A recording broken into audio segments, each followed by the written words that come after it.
Hello and good morning students. तो आज के लेक्चर में हम देखेंगे कि कैसे हम ऑर्गेनिजम्स को क्लासिफाई कर सकते हैं on the basis of number of cells present in that particular organism. मतलब एक पर्टिकुलर ऑर्गेनिज्म में कितने सेल्स प्रेजेंट है उसके बेसिस पर हम ऑर्गेनिजम्स को क्लासिफाई कर सकते हैं। तो ऑर्गेनिज्म में, एक लिविंग ऑर्गेनिज्म में बेसिकली कितने सेल्स प्रेजेंट होंगे, या ये हम कैसे पता लगा सकते हैं कि किस ऑर्गेनिज्म में कितने सेल्स प्रेजेंट हैं। तो basically based on the number of cells present in a living organism they are divided into two categories। दो कैटेगरी में ऑर्गेनिज्म को हम बांट सकते हैं, किसके बेसिस पर? नंबर ऑफ सेल्स के बेसिस पर। तो वो दो कैटेगरी क्या क्या है, हम लोग गेस भी कर सकते हैं इसको। यूनिसेल्यूलर ऑर्गेनिज्म और एक होगा हमारा मल्टी सेल्यूलर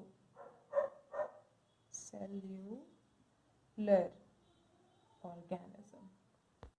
बहुत ही नीचे क्लास से हम ये पढ़ते आए हैं यूनिसेल्युलर ऑर्गेनिज्म के बारे में, मल्टी सेल्युलर ऑर्गेनिज्म के बारे में। तो मुझे यहाँ पर ऐसा नहीं लगता कि आपको ये समझाना पड़ेगा कि यूनिसेल्युलर ऑर्गेनिज्म क्या है और मल्टी सेल्युलर ऑर्गेनिज्म क्या है। बस एक बेसिक नॉलेज जो हम इनके बारे में जानते हैं, यूनिसेल्युलर का मतलब होता है सिंगल सेल। सिंगल सेल, तो यहाँ पे बेसिकली हम सिंगल सेल्ड ऑर्गेनिजम्स के बारे में बात करते हैं। और multi cellular, multi means many cell, तो मैनी सेल्ड ऑर्गेनिज्म का मतलब होगा हमारा मल्टी सेल्युलर ऑर्गेनिज्म। तो थोड़ा हम इसको डिटेल में डिस्कस कर लेते हैं। तो जब हम यूनिसेल्युलर ऑर्गेनिज्म की बात करते हैं, या जब जब हम यूनिसेल्युलर ऑर्गेनिज्म की बात करेंगे, हमें अपने दिमाग में एक बात को बैठा लेना है कि सिर्फ एक सेल होगा जो एंटायर ऑर्गेनिज्म को कंस्टिट्यूट करेगा। कहने का मतलब है कि एक ही सेल का बना हुआ ऑर्गेनिज्म। और जब हम डिफरेंट लाइफ प्रोसेसेस की बात करते हैं, यहाँ पे डिफरेंट लाइफ प्रोसेसेस क्या होगा, जैसे रेस्पिरेशन हुआ, डाइजेशन हुआ, एक्सक्रीशन हुआ, एट्सेट्रा एट्सेट्रा। तो इस यूनिसेल्युलर या सिंगल सेल ऑर्गेनिज्म में ये सारे लाइफ प्रोसेसेस कहाँ होंगे? वो उसी एक ही कंपार्टमेंट के अंदर देखने को मिलेंगे। तो यहाँ पे हम क्या कह सकते हैं? हम कह सकते हैं a single cell performs the basic function that are characteristic of the organism. मतलब ये इस पर्टिकुलर ऑर्गेनिज्म का एक कैरेक्टरिस्टिक होगा कि एक सिंगल सेल के अंदर ही सारे लाइफ प्रोसेसेस या बेसिक फंक्शंस जो हैं वो उसमें ही परफॉर्म हो रहे हैं। तो यहाँ पर यूनिसेल्युलर का क्या क्या एग्जाम्पल हो सकता है, हम लोग जानते हैं अमीबा, क्लमाइडोमोनास, पैरामीशियम, और क्या हो सकता है, बैक्टीरिया एट्सेट्रा। ये बात हो गई यूनिसेल्युलर या सिंगल सेल ऑर्गेनिज्म के बारे में। अब हम थोड़ा डिस्कशन कर लेते हैं मल्टी सेल्युलर ऑर्गेनिजम्स के बारे में। तो जैसा कि मैंने पहले ही कहा, मल्टी सेल्युलर ऑर्गेनिज्म का मतलब ही है मेनी सेल्ड ऑर्गेनिज्म। मतलब एक पर्टिकुलर ऑर्गेनिज्म में एक से अधिक सेल प्रेजेंट होंगे। Many cell constitutes the organism. For example यहाँ पे हम ले सकते हैं अपने आप को ह्यूमंस। तो ह्यूमंस बोले या कैट बोले, डॉग बोले, बर्ड बोले, तो बहुत सारे ऐसे एग्जाम्पल्स हम अपनी आंखों के सामने देखते हैं जो कि मल्टी सेल्युलर ऑर्गेनिज्म है। बहुत सारे सेल्स मिलकर एक पर्टिकुलर ऑर्गेनिज्म का निर्माण करते हैं। Second, there is a division of labour seen. अब ये डिवीजन ऑफ लेबर क्या है? सपोज कि ये कोरोना नहीं होता, हम स्कूल में होते, तो स्कूल में होते तो पढ़ाई के साथ साथ हम बहुत सारा को करिकुलर एक्टिविटीज़ कर रहे होते। तो को करिकुलर एक्टिविटीज़ में सपोज देयर इज ऑर्गेनाइज हुआ है एक इंटर क्लास स्पीच कंपटीशन। अब इंटर क्लास स्पीच कंपटीशन हुआ है तो इसमें क्या होगा, कुछ बच्चे सामने आएंगे, पार्टिसिपेट करेंगे, और कुछ बच्चे होंगे जो स्पीच को रेडी करने में जो स्पीकर होगा उसकी हेल्प करेंगे। कुछ बच्चे होंगे जो स्पीच के लिए जो मटेरियल चाहिए उसको कलेक्ट करेंगे। तो क्लास के अंदर ही बहुत सारे ग्रुप्स बन जाएंगे, बहुत सारा टीम बन जाएगा, और ये अलग अलग टीम मिलकर क्या करेंगे, एक परफॉर्मेंस को तैयार करेंगे कि वो बहुत ही अच्छे से डिस्प्ले हो ऑडियंस के सामने। तो यहाँ पे हम क्या देख रहे हैं कि एक टास्क दिया गया था एक एंटायर क्लास को, लेकिन उस क्लास के अंदर जितने भी स्टूडेंट्स हैं सारे के सारे मिलजुल कर और एक एक काम को डिवाइड कर लिया अपने में कि ये काम इस ग्रुप को करना है, ये काम उस ग्रुप को करना है, और फाइनली एक पूरा टास्क तैयार हो पाया। तो इस एग्जाम्पल के थ्रू हम समझ सकते हैं कि डिवीजन ऑफ लेबर क्या है। तो हमारे बॉडी में भी, यानी कि मल्टी सेलुलर ऑर्गेनिज्म के बॉडी में, क्योंकि एक से अधिक सेल है, millions and millions of cells present हैं जो कि टिश्यू बना रहे हैं, ऑर्गन्स बना रहे हैं। तो बेसिकली यहाँ पे बोलने का मतलब क्या है कि अलग अलग ऑर्गन्स, अलग अलग सेल्स अपना एक स्पेसिफाइड फंक्शन परफॉर्म करते हैं, और हर एक सेल का फंक्शनिंग, हर एक ऑर्गन का फंक्शनिंग जो है वो सिंक्रोनाइज्ड होता है, मतलब कोऑर्डिनेटेड होता है। सारे के सारे एक साथ मिलजुल कर एक पर्टिकुलर काम को निभाते हैं ताकि किसी भी तरह का डिसबैलेंस हमारे बॉडी में ना हो। तो बेसिकली यही होता है डिवीजन ऑफ लेबर। अब some organism have cells of different kinds. कुछ ऑर्गेनिजम्स ऐसे हैं या बहुत से ऑर्गेनिजम्स ऐसे हैं जिनके बॉडी के अंदर different kinds of cell present है, और डिफरेंट होने का मतलब क्या है कि उनका फंक्शनिंग भी डिफरेंट होगा। यहाँ पर फिर से हम अपना ही खुद का एग्जांपल ले सकते हैं। ह्यूमन बींग्स, हमारे अंदर हम डिफरेंट काइंड्स ऑफ सेल्स देख सकते हैं, जैसे ब्लड सेल में भी हम टाइप्स देखते हैं, आरबीसी, डब्ल्यूबीसी, प्लेटलेट्स। हर एक का साइज, हर एक का शेप डिफरेंट होगा एक दूसरे से, और डिफरेंट होने के साथ साथ उनका फंक्शन भी डिफरेंट होगा। उसी तरह से nerve cell long and branched होता है, उसका फंक्शन अलग है। बोन सेल्स, ओस्टियोसाइट्स, इसका फंक्शन अलग है। Sperm cell, egg cell, etcetera. इस तरह से हम अलग अलग टाइप ऑफ सेल्स एक पर्टिकुलर ऑर्गेनिज्म में देखते हैं जो कि अलग अलग फंक्शंस निभाते हैं। तो यहाँ तक हमने इस चैप्टर का एक बेसिक इंट्रोडक्शन जान लिया है क्या नहीं है। अब हम डिटेल्ड डिस्कशन करेंगे यूकैरियोटिक सेल के बारे में, क्योंकि बेसिकली हमें जानना है कि एक पर्टिकुलर यूकैरियोटिक सेल के अंदर क्या क्या चीज़ें हैं और वो किस तरह से फंक्शन करती हैं। तो सबसे पहले हम यूकैरियोटिक सेल के कुछ कैरेक्टरिस्टिक्स के बारे में जान लेते हैं। जैसा कि हम ऑलरेडी जानते हैं, लेकिन फिर भी हम इनको एक एक करके देख लेते हैं। यूकैरियोटिक सेल में हम क्या क्या देख सकते हैं? Membrane bound organelles. जैसा कि हमने ऑलरेडी पढ़ा है कि यूकैरियोटिक सेल के अंदर जितने भी कंटेंट्स प्रेजेंट होंगे, हर एक का अपना अपना एक बाउंड्री होगा, जिसे हमने कैसे समझा था? कंपार्टमेंटलाइजेशन के रूप में इसे हमने देखा था। तो यहाँ पे हम बोल सकते हैं कि cell compartmentalization is also seen. फिर हमने क्या देखा कि यूकैरियोटिक सेल में ट्रू न्यूक्लियस प्रेजेंट होता है और वो मेम्ब्रेन बाउंड होता है। फिर हम देख सकते हैं locomotory and cytoskeletal structure are present. Locomotory मतलब सपोज कि एक सेल को लोकोमोट करना है, मूव करना है from one place to another. जैसे एग्जांपल के लिए सीलिया हो गया, फ्लैजिला हो गया। तो कोई पर्टिकुलर सेल है जिसको मूव करना है, तो उसको लोकोमोट करने के लिए एक जगह से दूसरी जगह जाने के लिए क्या हेल्प करेगा? तो लोकोमोटरी स्ट्रक्चर कुछ ऐसा प्रेजेंट होना चाहिए जो उसको हेल्प करे।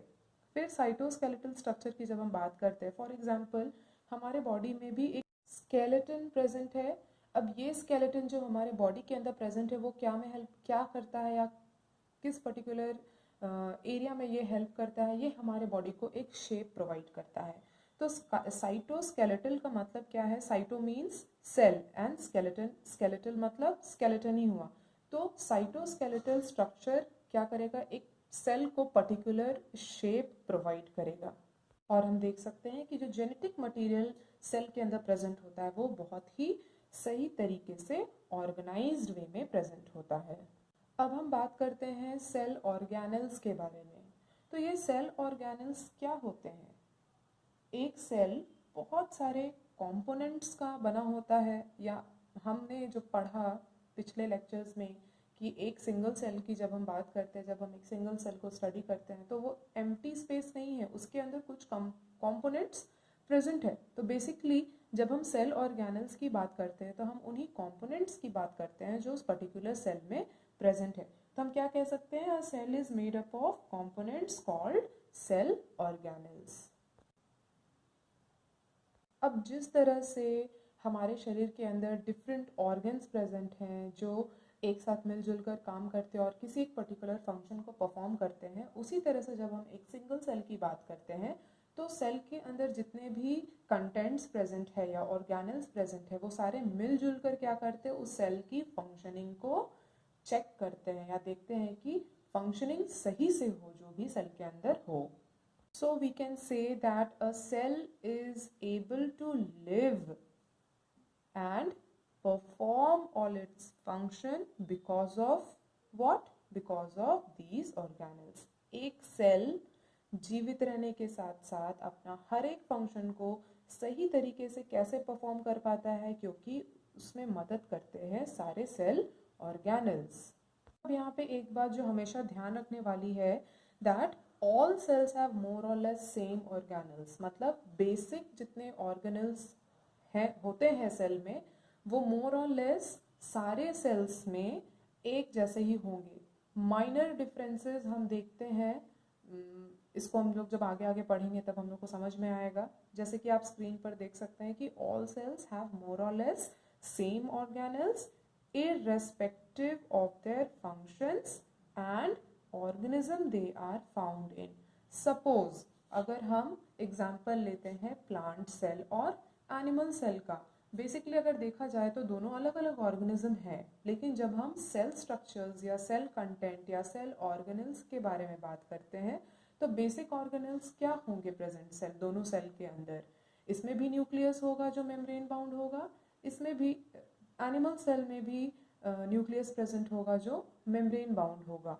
तो यहाँ पर हम क्या कह रहे हैं कि बेसिक स्ट्रक्चर्स जो सेल के अंदर प्रेजेंट होते हैं वो मोर और लेस हर ऑर्गेनिज्म के सेल में एक जैसे ही होंगे और फंक्शनिंग भी एक जैसा ही करेंगे.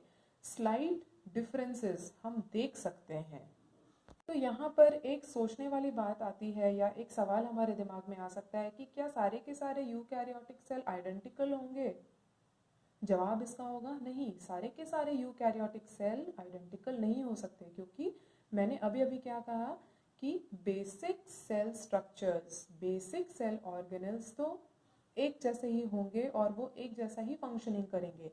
लेकिन क्योंकि एक ऑर्गेनिज्म दूसरे ऑर्गेनिज्म से अलग है तो भले ही cell size, cell shape, cell type एक ही हो, लेकिन उसमें कुछ बहुत डिफरेंसेस तो हमको देखने में मिलेगा ही मिलेगा. इसीलिए हम कह सकते हैं कि हर एक यूकैरियोटिक सेल एक दूसरे का आइडेंटिकल या ट्रू कॉपी नहीं हो सकता है.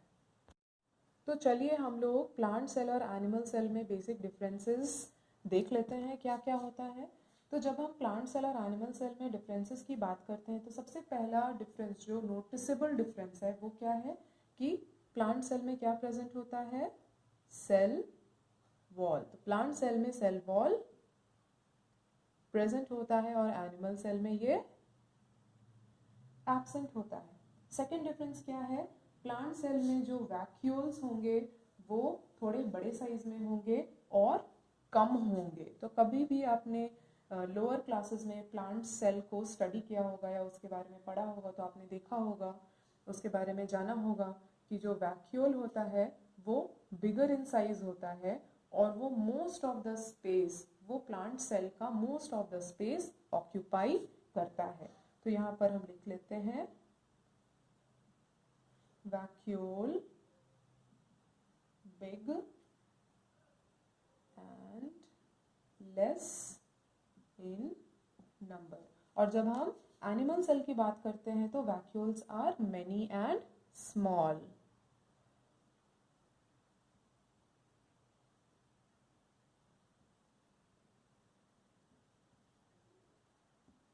नेक्स्ट डिफरेंस क्या है, नेक्स्ट नोटिसेबल डिफरेंस है कि प्लांट सेल में प्रेजेंट होंगे प्लास्टिड्स, लेकिन एनिमल सेल में ये एब्सेंट होंगे. Next difference is simpler distribution of Golgi apparatus और इसको हम कहते हैं डिक्टायोसोम्स। और in case of animal cell,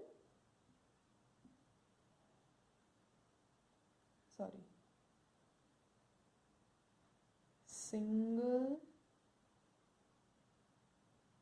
complex and prominent, single complex prominent Golgi apparatus. And last difference between plant cell and animal cell, ये भी एक noticeable difference है। plant cell में centrioles absent होते हैं, लेकिन animal cell में ये प्रेजेंट होते हैं। तो ये था प्लांट सेल और एनिमल सेल के बीच में कुछ इम्पॉर्टेंट डिफरेंसेस जो हमें जानने चाहिए।